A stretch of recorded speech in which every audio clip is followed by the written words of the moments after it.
Hi, John Monroe here at the Spring Hill Library roundabout here in Birmingham. This insult to our neighborhood and to pedestrians and to cyclists and to public space, etc. But I'm actually not here to focus on the negative today. I'm here to talk about, I think, an opportunity that Birmingham has to put in a greenway that would solve a lot of problems in a few different spots in the city. They're all connected through a kind of path through the city in which there's a lot of excess open space that could be repurposed for just this. I know there's quite a bit of conversation about a greenway possibility in a few spots, so I just thought I'd make a little video today adding something to that discussion and suggesting one possibility about a kind of path along which a greenway might go. So let's take a look. Okay, let's go. So the first issue that Greenway would solve would be this roundabout itself, which, you know, is just in such obvious need of reconfiguration in order to make it something that people of this neighborhood could use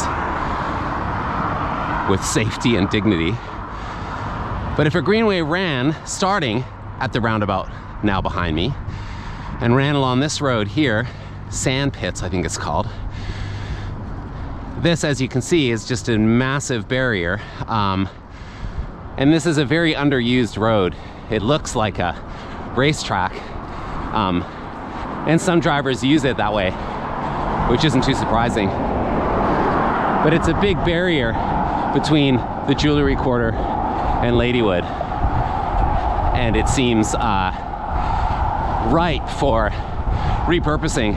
Could maybe, if say 50% of the space here was allocated for a park that just ran continuously from the Spring Hill Library roundabout, could get us right up into the city center here pretty easily, connecting neighborhoods and making something pleasant, making also some greenery and some greater ability to absorb rainwater and all the different things, gardening, food, all the different things that a greenway could give us, could run right through here. As you can see, I'm riding, it's a Saturday, 11:30 in the morning, so it's not peak rush hour, but it's kind of the middle of the day on a weekend. As you can see, there's not that many cars. Certainly nowhere near enough to justify the amount of space here. Okay, I'm gonna make a right turn here.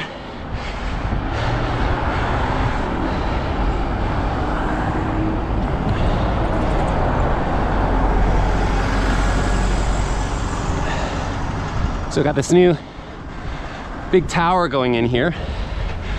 So this is gonna add a lot of population density.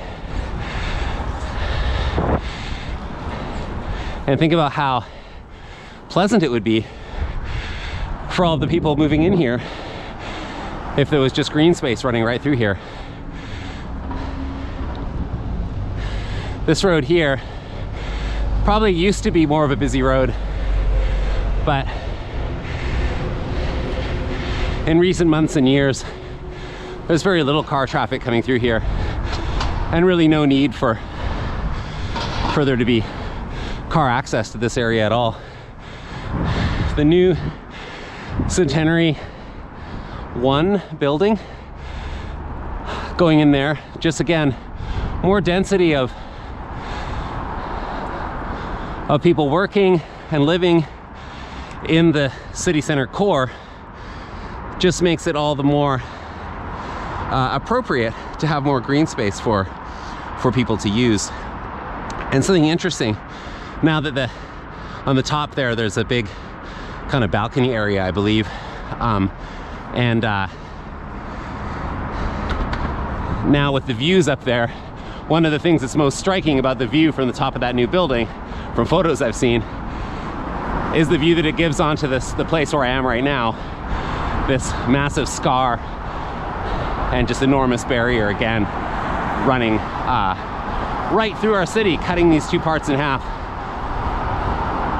Imagine rethinking this, very much inspired here by Glasgow's Replace the M8 campaign, and thinking about how this road could look if instead of all of these lanes for cars, we had a greenway that occupied, say, these 2 lanes that I'm in right now. It always raises the question, of course, of where are the cars going to go, which doesn't always seem like the best question, because that question often assumes that car traffic is some kind of natural phenomenon rather than something that's socially and economically constructed, the amount of which doesn't always need to go up. We have choices in terms of the kind of city that we have. I want to make a right here, but I'm not allowed. Okay, I will take a different way to go onto Hurst Street.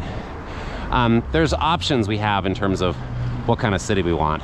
Now here in the Queensway, this is a big issue. This big building here is a spot of real contention as to what kind of development might replace it, or as progressive architects say, the greenest building is the building that already exists.